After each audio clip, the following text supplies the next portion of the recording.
नमस्कार दोस्तों, welcome to my YouTube channel SSC uncovered. इस वीडियो में दोस्तों हम बात करेंगे अक्टूबर मंथ की फर्स्ट वीक की इंपॉर्टेंट करंट अफेयर क्वेश्चंस को देखेंगे। दोस्तों इस वीडियो में टोटल 39 क्वेश्चन शामिल किए गए हैं। अगर आपको एक भी क्वेश्चन ऐसा लगे कि एग्जाम ओरिएंटेड नहीं है तो आप वीडियो को मत देखना। लेकिन दोस्तों अगर आपको लगे कि वास्तव में ये जो क्वेश्चन शामिल किए गए हैं वो आगामी एग्जाम के लिए बहुत ही महत्वपूर्ण होने वाले हैं, एग्जाम ओरिएंटेड हैं, तो आप इस वीडियो को लाइक एंड सब्सक्राइब करना चैनल को और आपके जो भी भाई बहन हैं उनके पास इसको भेजना। दोस्तों शुरुआत करते हैं। पहला जो क्वेश्चन है, हाल ही में सशस्त्र बल चिकित्सक सेवा के महानिदेशक का पदभार संभालने वाली पहली महिला अधिकारी कौन बनी है? तो who is the first woman officer to take over as director general of armed force medical service recently.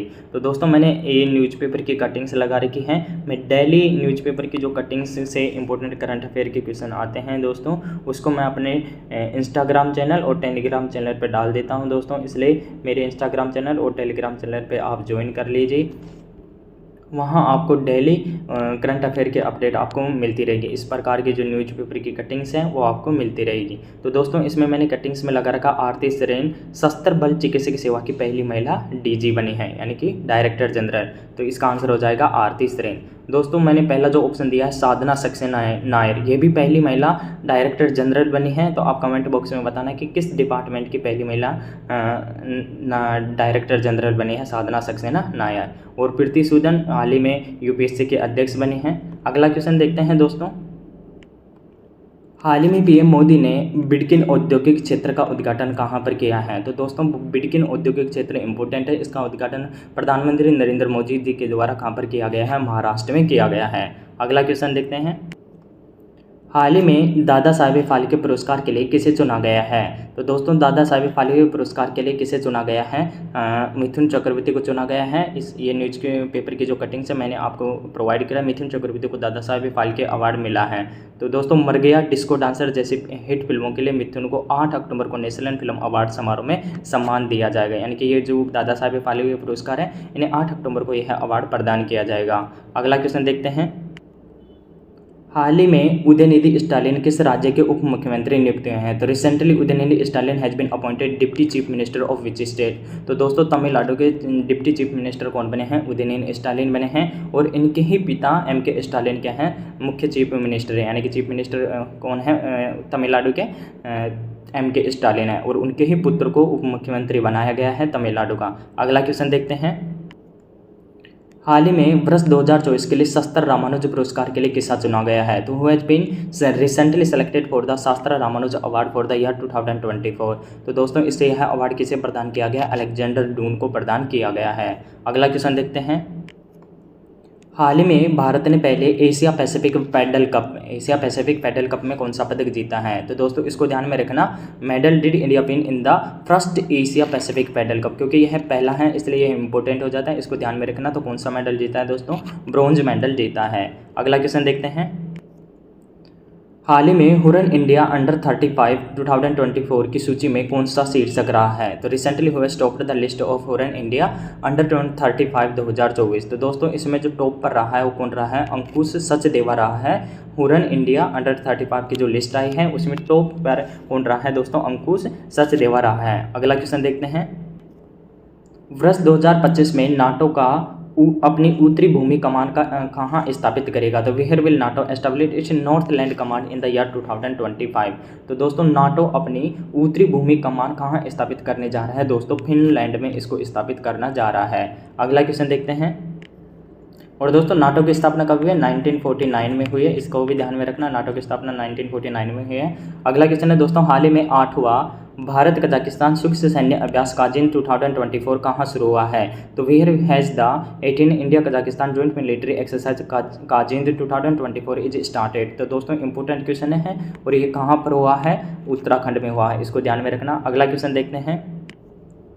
Bharat में क्रूज पर्यटन को बढ़ावा देने के लिए क्रूज इंडिया मिशन, दोस्तों इंपॉर्टेंट है, क्रूज इंडिया मिशन कहाँ शुरू किया है? तो where the cruise India mission started recently to promote cruise tourism? तो दोस्तों ये कहाँ पर किया गया है? मुंबई में किया गया। क्रूज इंडिया मिशन लॉन्च कहाँ पर किया गया है? मुंबई में। अगला क्वेश्चन देखते हैं।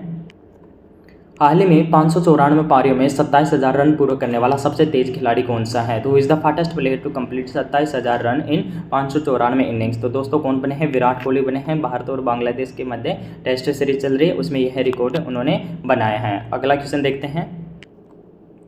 हाल ही में नासा ने सुनीता विलियम्स को पृथ्वी पर वापस लाने के लिए क्रू 9 मिशन लॉन्च किया है। किसके सहयोग से क्रू 9 मिशन दोस्तों लॉन्च किया गया है? तो recently NASA launch crew 9 mission to bring Sunita William back to earth whose cooperation has the crew 9 mission has been launch to bring back. यानी कि किसके सहयोग से क्रू 9 मिशन लॉन्च किया गया है दोस्तों? स्पेस एक्स और नासा के दोनों का यह जॉइंट वो है मिशन। तो दोनों के द्वारा यह मिशन लॉन्च किया गया ताकि सुनीता विलियम जो अंतरिक्ष में बहुत दिनों से फंसी हुई थी, वहाँ से वापस आना की जो संभावना थी वो बहुत कम हो गई थी। तो यह मिशन लॉन्च किया गया ताकि उन्हें वापस लाया जा सके। अगला क्वेश्चन देखते हैं। हाल ही में लोकसभा अध्यक्ष ओम बिरला ने हर घर दुर्गा अभियान, दोस्तों इंपॉर्टेंट है, हर घर दुर्गा अभियान कहाँ शुरू किया है?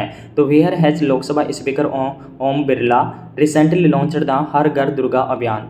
ओम बिरला है दोस्तों, इसको ध्यान में रखना। तो कहाँ पर लॉन्च किया गया है दोस्तों? महाराष्ट्र में लॉन्च किया गया है। दोस्तों जितनी भी योजनाएं हैं हाल ही रिसेंटली में जो जारी की गई, क्योंकि हरियाणा और जम्मू कश्मीर में इलेक्शन हो गए हैं, तो वहाँ उनका रिजल्ट जो 8 अक्टूबर को आएगा और आगामी जो इलेक्शन होंगे वो कहाँ पर होंगे? महाराष्ट्र में होंगे और झारखंड में होंगे। तो ज़्यादातर जो नई नई योजनाएं हैं वो इन 3-4 स्टेट में ही प्रारंभ की जा रही है। अगला क्वेश्चन देखते हैं।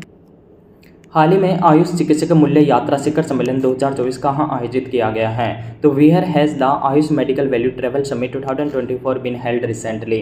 तो दोस्तों ये आयुष चिकित्सक मूल्य यात्रा शिखर सम्मेलन दोस्तों एक नया है। तो यह कहाँ पर आयोजित किया गया? ध्यान रखना, मुंबई में आयोजित किया गया है। अगला क्वेश्चन देखते हैं।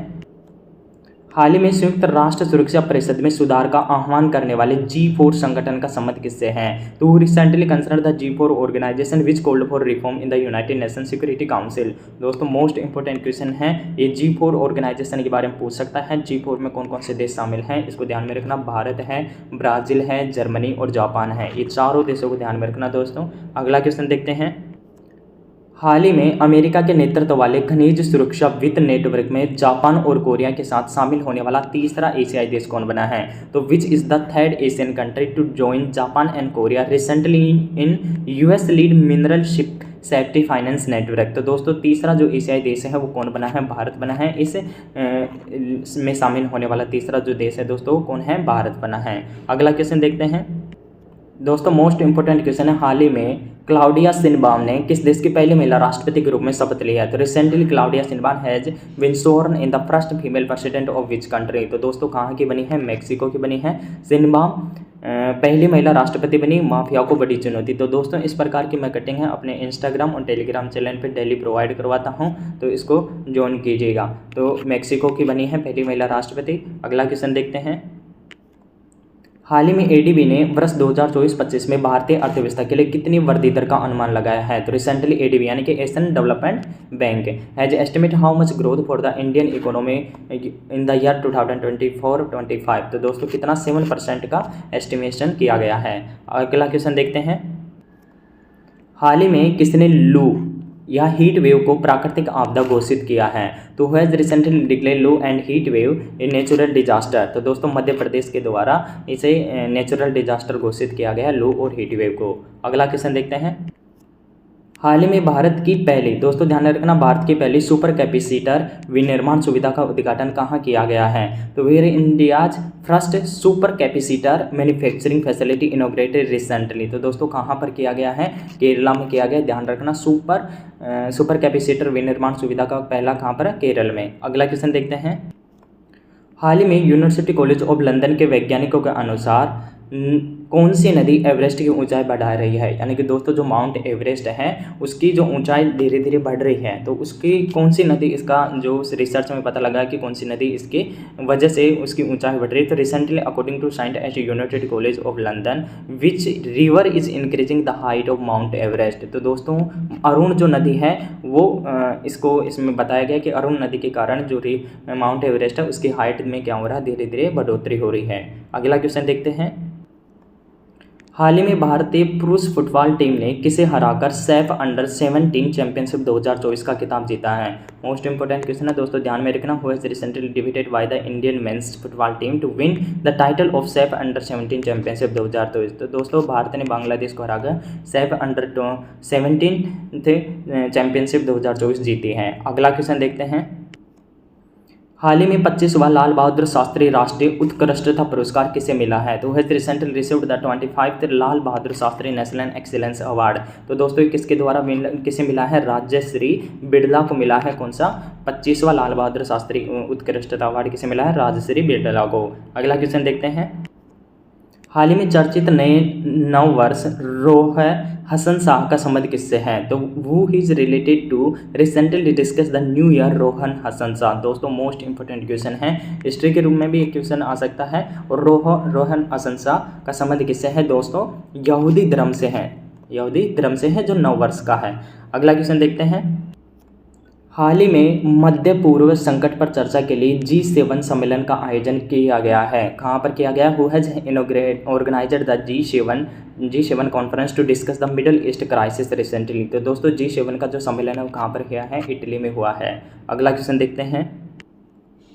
हाल ही में विश्व हरित अर्थव्यवस्था मंच का आयोजन कहाँ पर किया गया। तो World Green Economy Forum recently organised कहाँ पर किया गया है दोस्तों, यूएई में किया गया। ध्यान रखना, विश्व हरित जो अर्थव्यवस्था उसका जो आयोजन कहाँ पर किया गया है, सम्मेलन का यूएई में किया गया है। अगला क्वेश्चन देखते हैं।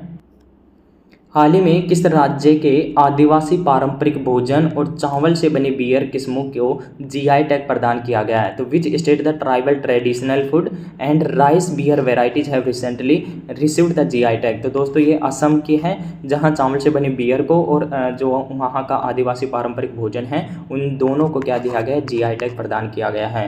अगला क्वेश्चन देखते हैं। हाल ही में महात्मा गांधी की 155वीं जयंती पर बापू टावर का उद्घाटन कहाँ किया गया है। तो where was Bapu tower inaugurated recently in 155 birth anniversary of Mahatma Gandhi. तो दोस्तों बापू टावर का उद्घाटन कहाँ पर किया गया है, बिहार में किया गया है।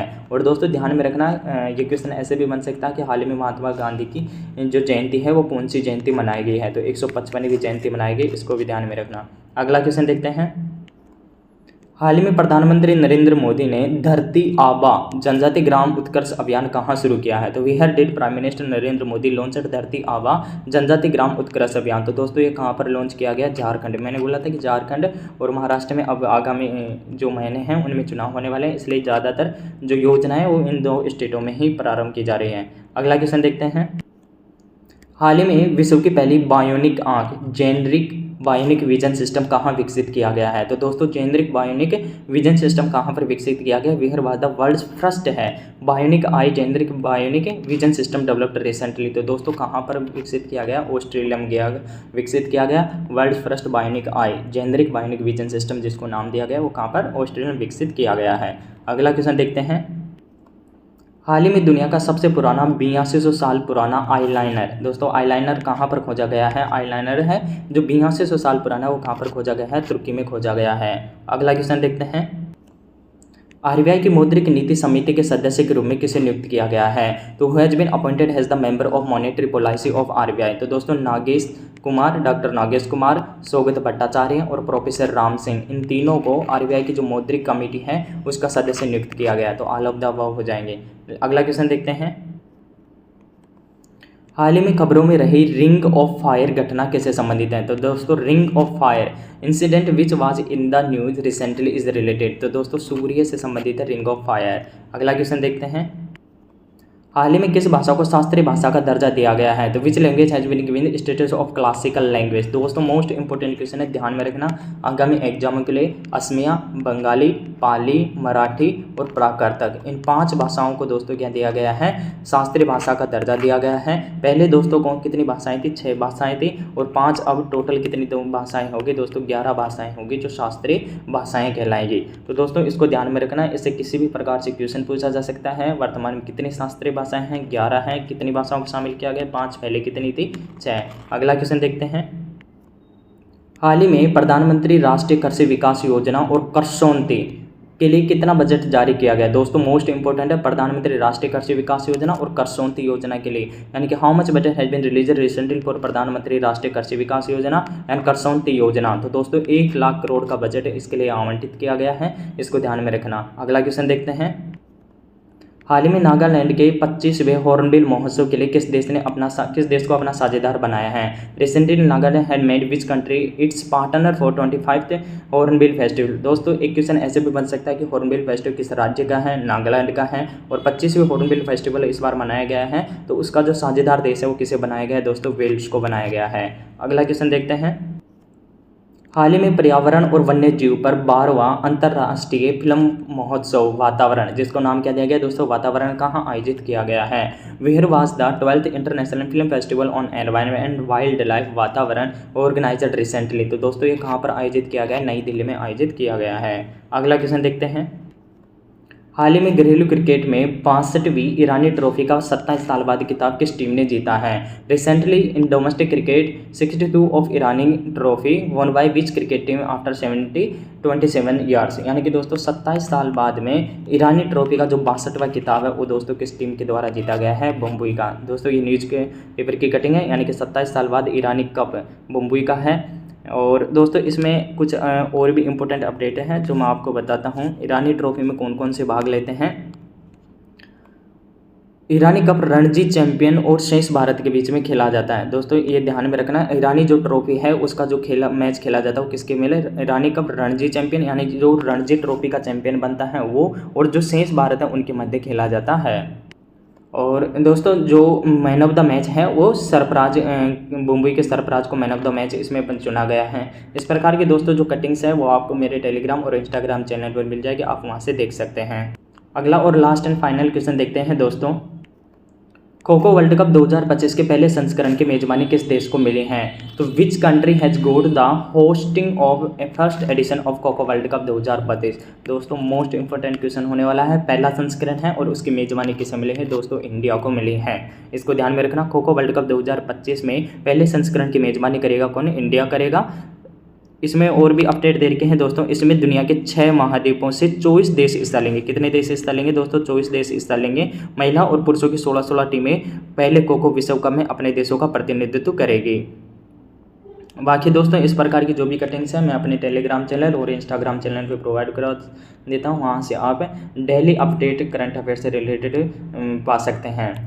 अगर दोस्तों वीडियो अच्छा लगे तो लाइक एंड सब्सक्राइब करना चैनल को। आपको इस यूट्यूब चैनल पर इसी प्रकार के अपडेट आपको मिलती रहेगी। धन्यवाद दोस्तों।